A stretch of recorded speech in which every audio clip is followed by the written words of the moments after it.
Hi guys, good afternoon, good evening. Kain tayo guys, meron ako ditong siopaw. Pang merienda ko guys, kasi ang oras ito guys, 3:00 ng hapon. Papunta tayo sa swimming pool mamaya, kaya kakain tayo ng siopaw at saka lagyan natin ng ketchup.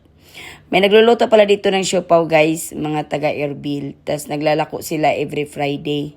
So bumili ako, tapos pagkatapos ilagay ko yan sa freezer para oras na kakainin ko, iinitin ko na lang siya guys. Kaya guys, kain tayo. Siopaw for today's video. Siopaw na may chicken yan guys. Bye! See you guys. Bye-bye. Thank you. Hi guys. Good afternoon. Good evening. Kain tayo guys. Meron ako ditong siopaw. Pang merienda ko guys. Kasi ang oras ito guys, 3:00 ng hapon. Papunta tayo sa swimming pool mamaya.